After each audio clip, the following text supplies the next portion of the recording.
haddii aan ka eegno ileen wax walba sidaad adiga rabtid un looma eege Soomaali markaas maxaa u bannaan maxaa daba qabasho oo meeshaas ka imaan karo si kooban haddii aad taasna aad isku dayid inaad uga jawaabtid kadibna qofka xigaan usii gudbaynaa adoo mahadsan horta 1896 ayuu Melik warqad qoray dowladaha Afrikaanka u qoray bad buu doondoonay warqadda waxa la yiraahdaa which way to the sea jidka badda loo maraa waaga warqadda uu qoray maanta la way taaganta which way to the sea Ethiopia markaa jid kasta oo ay badu mari karto way u maraysaa waa sababta Eritrea u liqday waayo Eritrea markii ay liqday Eritrea iyo Soomaaliya iyo Liibiya dowladihii trusteeshipka in meel la gaarsiiyay ahayd iyada markaa qoladii loo xisaabay ahayd Eritrea waa ku liqday markii dambe waxay u liqaysaana waxa weeye inay xeebta dhinaca Eritrea gacanta ku qabato oo markaa bad bay doonaysay baddaasay heleen badda 1992 haddana ka luntay 1992 weli maanta badii bay doonaysaa ciidamo badeed bay samaysanaysaa ciidamada badeed ma aha ciidamo dalxiis loogu talagalay oo dhar cad inta loo xidhiyo maraakiib badweynta Hindiya ee badda casinay iska joogaan looguma talagelin inay danaha istiraatiijiyada fog ee geopolitics-ka dhici karta ee geeska Afrika inay wax ka qaadato ayay doonaysaa hadday u meel maraysana way u meel maraysaa marka inay isku dayaan inay jidkaas hadda intay oramada soo kaxeeyaan oo jinacsani soo kaxeeyaan oo ay barre afka u geliyaan oo halka cagta saaraan oo saylac mustaqbalka ku halaan waa qorshe guud laakiin adigu doqon ma tiid look Soomaalidu hadiyo jeer doqon bay iska dhigtaa waxaan diidayaa kelmadda ahun annaga waa nala khayaameynaya war nimanku qorshahaasay leeyihiin ama Ethiopia wada joogto ama ayna joogin hatta hadday wada joogin oo Oroma soo hadho Oroma qorshahaasay rabtaa inay samayso iyadoo kaligeed Oroma bay rabtaa inay badda timaado mustaqbalka ma doonayso inay xayndaab ku jirto iyadoo 40 milyan by the way marbaad ku yar murmurmayseen population-ka Ethiopia haddii ay Oroma maanta 40 milyan tahay amxaara waa 23 milyan 25 milyan inta marka waa qoomiyadda labaad ee Ethiopia ugu fara badan waayo dhammaan Ethiopia oo dhanba degan tahay laakiin guud ahaan waaba sidaas oo labada qowmiyadood baa waxa ugu badan sameeya qodobka aan ku soo noqday geopolitics-ka Ethiopia waa inay badda tagto ciidamo badeedna samaysato qoladii ay wax ka qaadan kartana ka qaadato haddii ay Djibouti ka qaadan karto way ka qaadan haddii halka hatta inta yar u dhaxaysa Eritrea iyo Djibouti meelaha Dumere Mountains-ka meesha Eritrea ku soo weerareen asiinayo way gelaysaa haddii xaggan iyo Somaliland iyo Djibouti inta u dhaxaysa meel kamida ilaa sayl ay gelaysana way gelaysaa haddii ay weydana waxay doonaysaa inay badaheena fog ilaa iyo muxuu ahaa ilaa iyo boosaaso iyo hobyo iyo halka ka dhaxila xara dheer gadaal aad ka soo gelayso badahaas bay doonaysaa inay hunguri ka hayo hadday dooraana waxa markay leeyihiin ilaa iyo Kenya xuduud ayaanu la dhisanaynaa deked kama maqna inay xagaana degaan kelmadda ayada ayayna Ethiopia geopolitics-keedu waxa weeye ay ku fikiri kartaa iyaduna inay isballaariso Soomaaliduna fikirkoodu waxa weeye inay Ethiopia dhul ay ka haysato ay kala soo wada noqoto oo dhan aad baad maasantiin دكتور دولار حل codkayga waxaad moodaa codkayga igu soo yara laabanayo markuu mikrofoonku furan yahay aad iyo aad baad kaaga mahadcelinaya sida quruxda badan aad uga jawaabtay maanta space waxa la dhihi karaa waa space taariikhi ah oo wax badan annaga dhan nooga kordhay irshaado waxa ka horeeyay Xuseen oo aan gacan wili taagan rabana inuu hadlo bal Xuseen oo ku soco kadibna irshaad ما ينول جورالك واسين كرتوا أهلكم أنتي قبل مركو أسكال لابتابت سي صاحبك ما يسكسو كوبو كومنتيكا كدبنا إرشادك وحيد أوكي واي بسم الله الرحمن الرحيم كلي دكتور كياسفي عن أشرحي جمال صاحبك جمال رنتي أنا عندي ربكلي حب بدن يعني إثيوبيا يعني أخري بوان بدن أو كسب سنة dhibaatooyinka Ethiopia iyo gadaamada ay geysatay marka marka laga hadlaayo xabashida يعني همي وين أو حلادها إني لقضاء هذا رأي قاتي تركه أدو ما سيهاي همي جود اللي هذا إثيوبيان كحاجة نالي هذا الرجال مقدشاهي مرة يصبح هذا جرته أو إثيوبيان كأحمد قوري حلي جسي طلقات كذا جلس مركز سنة حيهت ومركي وهجامية الشاب حسن برسمة يعين كيسي الناين يصور في الجوهر إلا يسوق كان بأحمر باللي ولا يقنع عبد العزيز كتال marka xabashida markasta hamigeeda waxaa waaye anu waxaan ka hadlaynaa harar iyo hawaashaan ka hadlaynaa laakiin hamigeeda waxaa waaye ilaa iyo soomaaliya dhan ay qaadataa ilaa iyo muqdisho marka dadka soomaalida laba mid oo u furan qofka soomaaliga waxaa loo baahan yahay laba inuu ka tagaa waxa loo yaqaanaa zero clanism iyo in la helaa iyo waxa loo yaqaanaa patriotic social qof kastoo soomaaliya ha jooga jigjiga ha jooga NFD ha jooga Djibouti waxaa muhiimadda waxay tahan leh aniga xabashida loogu adkaan karaa ama yani dowladdii Abbaasiyiinta la dhihi jiray yani 1884 ilaa 85 shirkii Berlin ka qayb qaatay Africa Partition Scramble of Africa marka la kala qaybsanay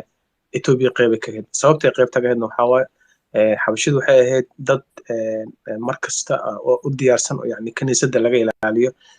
geeska Afrika markastana dadka muslimiinta ee Soomaalida iyo xabashida oo oromada iyo dad kale yani xitaa ku dar Eritrea waxay dhihi jirtay aniga waxaan ahay meesha kaliya laga ilaaliyo Kiristaanka waay marka geeskayga waxaa jira dad horor ah oo bahla ah oo dhibaato badan geysanayo marka dadkaas ayaan dagaal kula jiraa waa inaan ka qayb galaa Afrika dhulka la qaybsanaya marka dadka qaar waxay taariikhda ku xusaan oo kale Liberia iyo Ethiopia lama gumaysanin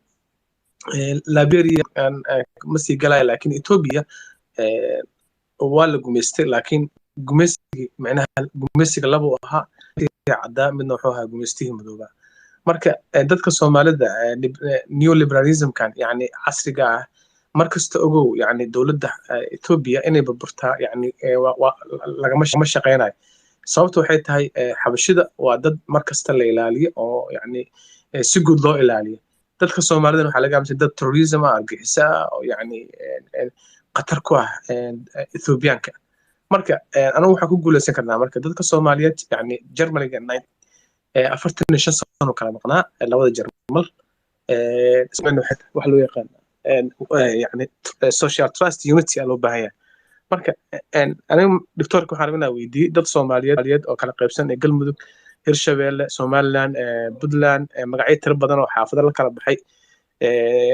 siday kaga hortagi karaan xuduudaas xoogga leh ee Ethiopianka xilligaas ilaa intaas taariikhdooda ay caddahay yarbaadaa wuxuu dhahayay amso inaa soo xusum question la dhahaa umalana ma aqaan yarbu waxa wuxuu yiri siyaasadda muxuu yiri malahan uu yiri wax cadow iyo saaxiib siyaasaddu way leedahay cadow wax loo yaqaan way leedahay saaxiib wax laan way leedahay marka saaxiibkii waxaan rabay inuu ogaada wax loo yaqaan possibility-ga waxyaalaha lagu cabiraa waxay tahay maahan laba isteed wada hadlayo maahan ama siyaasadda localka lagama hadlayo maxaa laga hadlaa waxay tahay waa nationalism laga hadlaya marka qof kastoo Soomaali ah yani Ethiopia rabnaa Ethiopia jecelnahay aan la midoonay waan dhex gali karnaa culture-keena qaadan karnaa waa xoog karnaa Ethiopia ma xoog kartaan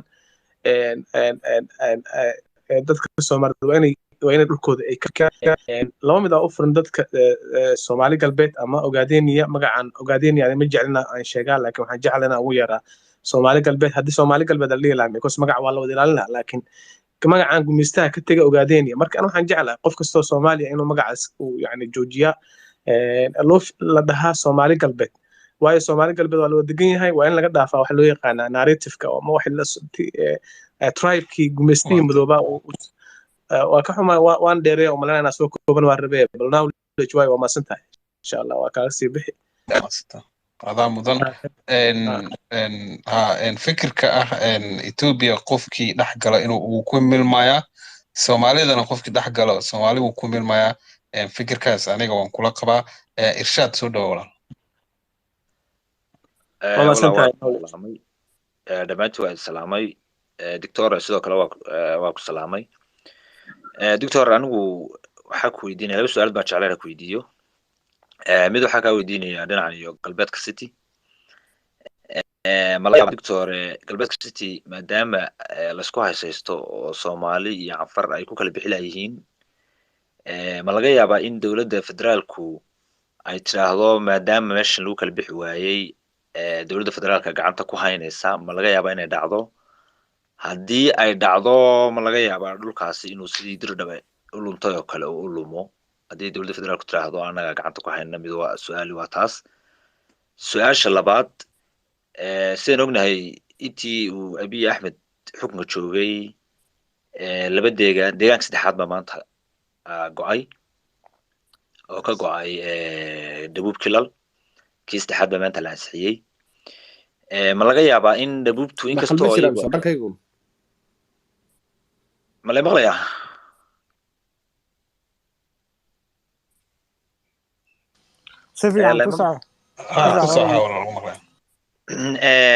doctor maadaama dad baa iga horreeyay aniga mataqaanaa maxay deegaan ma lis maqlaa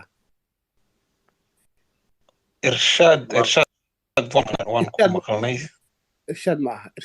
aniga ma aha qof kale qof kale ana waxaa iga horreeyay cabdifataax baa iga horreeyay iyo mataqaanaa iyo hufan cabdiraxmaan yaro sugolaal intay kusoo gaadhiso marka doctor su-aashii koowaad kale ood maqlayso tan waa laga soo dhexgalay maadaama deegaankii saddexaad maanta la jaray dhabuubkii laga jaray doctor ma dhici karaysaa in ayna deegaanadan la jarayo ayna ku madax banaanaan ku koobnaan doonin kilal deegaanada kale sida Oromiya iyo inagoo kale aynu soo gaadho si awoodda deegaanada loo wiiqo in deegaanada la yareeyo ma dhici karaysaa taasi inaynu soo gaadho su-aasha kalena waa TCT kale maqlisay laba su-aalood baan qabaa okay labadaas su'aal waxaan jeclahay inuu Dr. Dolaal maqlay hal kale oo fadlan waxaan idinka codsanayaa su'aalaha in hal laga soo dhigo aan 2 iyo 3 loo soo tuurin hufan bal adiga hadaad su'aashaas kale aad ku darsanaysid السلام عليكم دمانتين دكتور كواس سلامي سبيشال سلامي سيقوني سلامي waxaan rabay inaan dhaho doctorka wuxuu dhahay maxaa la dhahaa si qawida Soomaali galbeed yani ay u noqoto dad xoog leh u noqdaan waa inay waxbarashada la dhisaa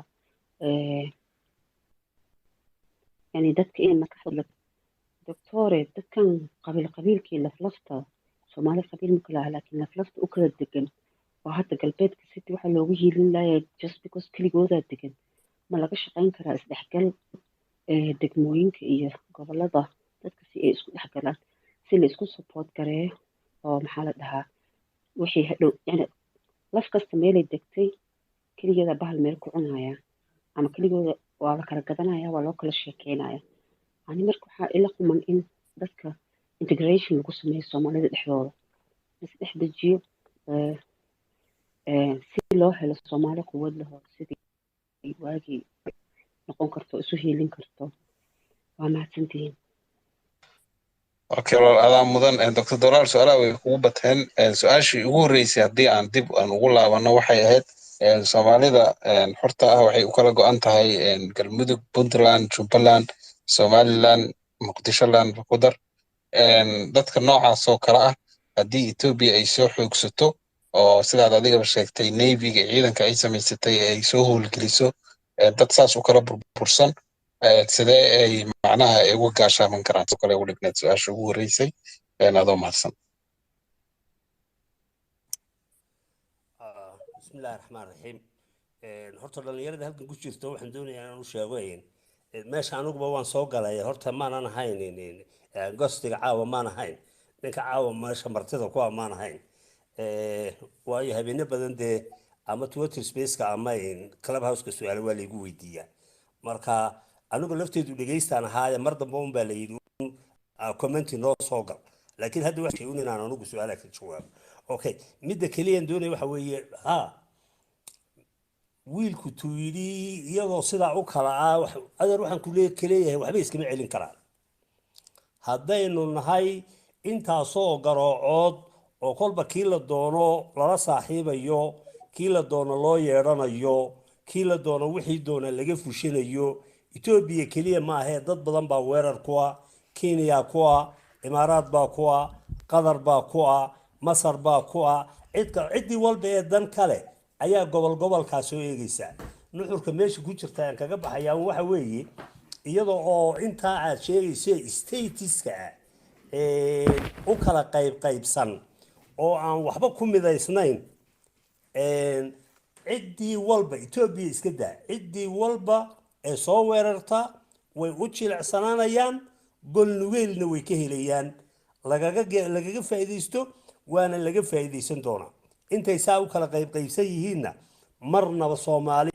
xoog liiga ka dhalan mayso taa intaasaan kaga baxaya tan kale ee gobolka city kusoo laba goor noqonaysa oo ah ma laga yaabaaba haddii lagu heshiin waayo qoladu inay tiraahdo annagaa wax walba imanayda horta everything is possible oo dee philosophiga lama yidhaahdo waxaas maya waa macquul wax walba waa macquul weeye in la yidhaah laakiin taa macnaheedu waa inuu noqdo soomaaliduna intay degantahay ha deganaato anfartuna inta aan degantahay ha deganaato annaga federaalkiina kor baanu labada laynba wadadoo dhan baanu wada xukumi doonaa dani ma inoogu jirtaa innaga dan waxay inoogu jirtaa dadkeennu inuu dadkeenna ahaado deegaankeenuna deegaankeena ahaano innaguna taa aynu noqonno inaynu isugu wada tagno aynu awooddeenu isugu wada geyno qodobka odhanaya qaar baa la kala etoobiya qaar baa hadda kilele cusub laga sameeyey horta waxaan doonayaa inaan kuu sheego waktigii hore ee constitutionka ka horreysay 1994 December wixii ka horreeyey 16 kilel bay etoobiya ahayd dhabuubka maanta aad aragtay southern peopleska la isku yidhaahdo keliya ayaa waxay ahaayeen min 6 ilaa iyo 14 iyaga maya 14 sababa ahayde 15 iyo 16 bay iyaga ahaayeen midda meesha ku jirtaana waxa weeye lama odhanin constitutionka Ethiopia kuma taalo qowmiyad baa ayaa regional status kala noqonaya laakiin waxa la yidhi qowmiyadaha regional status noqonaya marka kuwa dhabuubka ee kala googo'aya dhabuubku waa 58 qowmiyadood oo qaarna 1 milyan gaadhaan qaarna ay 30,000 ay gaarsiisan yihiin populationkoodu waa waxa meesha isugu tagay weeye dhabuubka lagu sheegaya waa 58ka kolba koox kamid ah hadday tiraahdo gaar baanu isugu noqonaynaa kelil waa xuquuqda constitutionalka ma aha mid ku taala laakiin qowmiyaduhu hadda Soomaali baynu nahayno dee qoladii tira Soomaalinimadan ka baxaya waa wax kale oo anagu Soomaali ma nihin laakiin Soomaalidu waa inay noqoto Somali state soo qaad Tigreegu waa Tigre region state ayay yihiin laakiin waa 13 qowmiyadood baa degan oo qaar kala badbadan hadda waa qowmiyada ogow qabiilka Tigreega kaliya kama hadlaye laakiin inagu Soomaali baynu nahay kaligeed marka inagu Soomaalinimadeena haddaynu ku adkaano oo aynu de marka aynu ileen qowmiyad kan hadda qowmiyad ma noqon karto qola inaga kamid ah gaarinta isu taagto marka inagu qolada ugu dambeysay badbaadaynu nahay Oromo hadday gaaliya muslim u kala baxayso lug 85% waa muslim 15 waa gaalo gaaladaas weligoodba xukumi jirtay 85 kale oo waliba toos u haysato gumaysan jirtay hadday iyagu yiraahdaan xataa gaaliya muslim baan u kala baxaynaa waa wax oo gobolka nagaasa gidaadii ay ka soo wada jeedi jireen madaxweynihii horiyo gaar loo joogiyo laakiin inagu qolo un baynu ahaanayna qolada doonaysa inaga inay ka baxdo waa qolo Soomaalinimada ka baxday marka magacay sheeganayaan kala de ma garanayo laakiin constitutionku wuu ogol yahay qowmiyadaha Ethiopia qaar kamid inay kala go'aan dhabuubkuna waa sida waliba laba dambe hadhay laba dambe waxa laga dhiganaya hadda waa 11 12 iyo 13 baa harsan labada waliba golaha federation kuma ogolaan markuu ogolaado 13 bay noqon doonaan hadday si kala go'aana yaa walba qowmiyada la isku dadajiyay bay ahayn adeer aad baad mahadsantiin aad iyo aad umahadsantahay دكتور دلال aad iyo aad umahadsantahay mid kale waan ka cudur daaranayaa su'aalo badan in lagu soo jeediyay sababtoo ah waxay tahay qof cilmi badan baa tahay marka taas amaan u arag maadaama aad odaygii dhamaay oo Soomaaliyeed aad tahay marka dadka way aad u xiiseynayaan inay ka faa'iideystaan waqtigaagana mar kale waan kaaga mahadcelinayaa Cabdifataax soo dhawaad walaal waa tahay knowledge si fiican walaal horta assalaamu calaykum si fiican walaal u wada space-ka thank you doctor adna maaragtay yani dad badan oo khibrad badan qof aad u khibrad badan oo wax badan laga faa'iideysanaya tahay loona dulqaado waxaan jecel lahay wacyiga dadka siduu u kaco in waqti badan ku helo space badan insha Allah raxmaan anigu waxaan ka soo jeedaa gobolka Awdal waxaanan su'aalka weydiinayaa Seylac iyo gobolka City doctor waxaan rabaa dhacdooyin sanadka gudihiisa 9 bilood isku xigay ayaa ka dhacay anigu dadka aaminsan baan ahay City in dagaalkaas maanta ka dhacay uu ka weyn yahay City oo loo socdo Seylac dadka aaminsan baan ahay waxa dhacay in ciidamo sida aad sheegtay adigu Ethiopia ay tababarayso oo Navy ciidamada badda oo Faransiiska uu tababaray dhacdadaas waa dhacday number 2 waxa dhacay isla sanadkan gudihii oo soo baxay in konton oday oo gobolka Awdal ka soo jeeda Addis looga yeeray waxaad ka ogtaan rabaa inaad bartaa dul istaagtid kontonka oday lagala hadlayay in sidii Seylac looga faa'iideysan lahaa Ethiopia uga faa'iideysan lahayd dhacdada saddexaad ee ka dambeysay ee isku xigeen u dhacayeen weeyaan in wasiirka Somaliland uu qaabilsan ganacsigu uu ka baxay 19% ay ku lahayd Ethiopia dekada Berbera uu dhacdadaas marka ay soo baxday Seylac uu hay ka bixinay heshiiska jabiyeen waxa yimid markaas ka bacdi wasiirkii Ethiopia ganacsiga Ethiopia ayaa u yimid Hargeysa Muuse Biixi ayaa ku xigay oo laba usbuuc ka bacdi tagay Addis Ababa wixii laga hadlay adna la socotay doctor adna la socotay wixii laga hadlay arrinkaas Seylac baa hot issue ahaa arrinka ugu weyn ahaa laakiin wixii laga hadlay cidna media iyo dadka iyo shacabka uma ay soo bandhigin mucjisada ugu weyn ee dhacday waxa ay tahay markuu madaxweynuhu soo noqday oo Hargeysa ku soo laabtay wax yar ka bacdi waxa Ethiopia u magacaawday safaaradii Hargeysa ku taalay safaarad buuxda loo magacaabay safiirkan u jeedaa safiirkii Addis u fadhiyay Ethiopia waxa loo magacaabay safiir buuxa loo magacaabay warqada waxaan ka akhriyay aniga oo indhaha ku arkay oo media-na ku soo baxday madaxweynaha islaanta madaxweynaha ka dalka Ethiopia ay ka soo baxday xafiiskeyga waxaan rabaa hadaba inaad isdul taagtid dhacdooyinkaas sida ay xiriir u leeyihiin waxa kale oo yidna jirtay in ciidamo militariya Djibouti ay u soo dirtay markaas ka bacdi iyo Hargeysa ay u soo dirtay oo ayaga laga baqayay in Ethiopia sida aad sheegtay ay soo dhex gasho hol Cabdiqaadir areas dhexdeeda oo xaggan aw bareed sheegtay oo maahin dhinacan kale ay xagga Seylac rabtay inay ka soo gasho oo meesha ugu dhow gobolka City iyo Seylac distance-ka ugu dhow ay tahay hadad maadahaan eegti badhacdooyinka waxaad ka ogtahay warma City walaalayaal thank you دكتور دولار أنا دايننا ما دام سؤاله بدناين إن كوا كلو كم درينا دكتور دولار سودو horta aad baad u mahadsan tahay horta macluumaadka badan anigu ma hayo markii wixii aanan hayn waa information wax badan ka oran maayo laakiin waxaan qiyaasi karaa xuduudka Djibouti iyo Ethiopia iyo Somaliland isugu yimaadaan geestiir baa la yiraahdaa geestiir markaad ka timaado madaxdadley baad soo maraysaa habaas baad imanaysaa xariirad baad imanaysaa boom baad imanaysaa ilaa iyo buurta Sharlaganaadi markii aad ka soo dhacday Boorama korkiisa ka soo dhacdo aagaas Ethiopia had iyo jeer ciidan baa weligood u deganaan jiray la yiraahdo gaaska afraad gaaska sagaalaad baan u jeedaa weligood bana fikirka inay halka intay ka galaan ilaa Seylac gaaraan qorshahoodu uu ahaa midda kale aan meesha ognahay waxa weeye Ethiopia waa dawlad danteeda ka mas'uul tahay danteeda inay meel walba u gashana xaq bay u leedahay haddii ay Somaliland la doodayso la hadlayso oo ay oranayso waxaana siiyo oo culays ku saarayso oo wax kaga bedelanayso Ethiopia policy-geeda iyo foreign policy-geeda iyada u taal sheekada la yiraahdo odayaal baa laga kaxeeyay in Awdal state kaas oo kale oo la leeyahay waxa la geeyay xagga iyo Ethiopia anuu sheekada noocaas ma hayo laakiin waxaan ogahay inay oromadu doonayso inay yiraahdaan maagid baan ku samaynaynaa wadana waan ka samaynaynaa ganacsigana waanu hawl yareynaynaa oo aagaas haddii la rabo markaad habaas joogto dir dhabo waa hortaada ay u muuqataa haddaad joogto iyadana halkan ay kaaga muuqataa oo waxay soo gelaysaa gudaha marka aagaas sida qolada shabaabka ee ku tala gashay inay bakool ka soo dhex gashay baali degdeg uga tagto Ethiopia hadday ku fikirto hadday aagaas halkaas ka soo gasho inay gobolkii la oran jiray gobolka Awdal iyo saylac ay ku riyoonaysay waa de wax suurtagala safiirka la magacaabay wax isbedela weyn ma samaynayso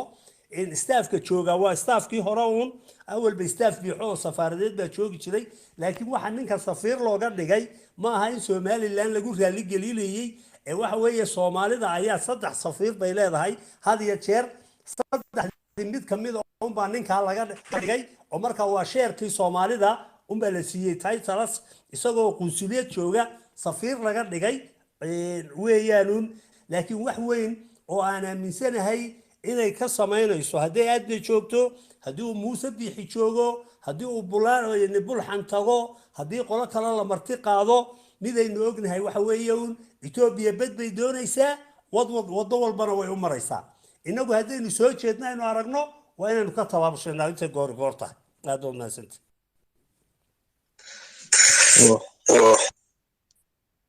waayahay warka uu cad yahay mustafa walaal soo dhawaaw spacekana wax badan buu furnaay waxaan jeclaan lahayn inaan iska soo afjarno 10 minute ilaa iyo 20 daqiiqo inta u dhaxayso mustafa mukhtaar muu ahay mukhtaar soo dhawaa walaal war ninka la yiraahdo knowledge aad baan ku salaamaya adig iyo samatarba waxaan si gaar ah u salaamayaa waxa weeye doctor Dolaal anigu hal su'aal baan qabaa mar haddii su'aalihii joojisay in badan baa idinla joogay su'aashaas oo ku saabsan gobolka city Soomaalida degan gaar ahaan beesha ciise waynu naqaanaa madaxweynaha Ismaaciil Cumar Geelle waa nin ciise ah weeye oo sida la sheego ku dhashay waxa weeye dir dhaba muxuu oga hadli waayay inta annagu aanu ka hadlayno annagoo Soomaali weyn oo adduunka dhan joognaa su'aashaasaan weydiin lahaa doctorka waa tahay dr Dolaal adigoo raalli ah haddii aad ugashay su-aashaas Ismaaciil Cumar Geelle u socotaa marka de Ismaaciil Cumar Geelle hadda ma arkee wuxuu uga jawaabi waayay ma doonayay raalli ah anay gacantayga ga dhacday dr Dolaal muudka iska qaad ku soo laabo sorry waxaan leeyahay malaha su-aashaasi waxay u socotay madaxweyne Ismaaciil Cumar Geelle isagoo bay malaha saxayd inuu ka jawaabo maadaama aan markaa de su-aashaasi xagga u socoto foreign policy-ga jamhuuriyadda Djibouti iyo madaxweynaheeda inaan haddan halkan kaga doodo de meesha ma taalaba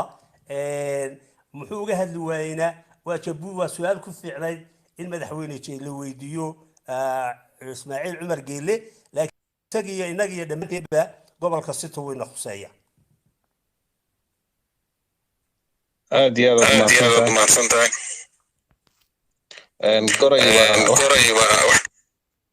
goray baa wax badan sugayay goray soo dhawaa walaal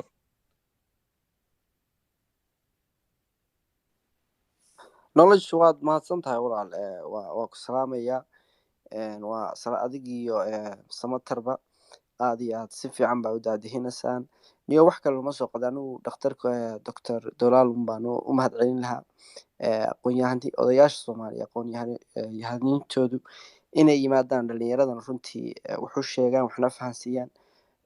aad iyo aad baan ugu baraarujinayaa uguna amaanaya waa loo baahan yahay dhalinyarada su'aalahooda aad ka garanaysaa inay ay soo jeedaan qabyaaladii iyo hoos joodkii ay ka koreen ay Soomaalinimo iyo dhulkoodii iyo dalkoodiina raadinayaan marka nimankiina odayaasha taariikhdii iyo tacliintiiba haya inaad dhalinyarada saa ugu faa'iidaysaan aad baan kugu dhiirigelinayaa dhakhtar waana ku salaamayaa intaasun baan soo galay si fiican baadna u abaabusho u daadahisay knowledge waad ku mahadsantahay assalaamu calaykum waraxmatullahi wabarakaatu goray adiga mudan macnaha dr Dolaal iskaga si kidisoo noogu imaaday aad iyo aad mar kale mar saddexaadaan rabaa inaan asagaan u mahadceliyo Faisal marar badan intuu soo koray waxaad muddaa uu ka dhacay waxaan jeclaan lahay Faisal inuu noo soo koobo kadibna dr Dolaal spaceka uu noo soo xiro Faisal ku soo walaal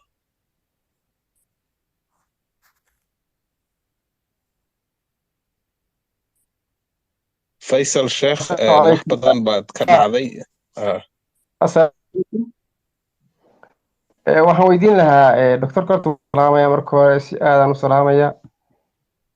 waxaan weydiin lahaa horta xaqada marka dhacdo Ethiopia ninkii isku yabyabay Ethiopia waxa la yidhaha ma jiraan ninkii la odhan jiray magaciisu iyo lumay yabay in haddaynu Soomaalina ama Soomaali weyn nahay ama deegaanka sideen midnimo hadday urur tahay iyo haddii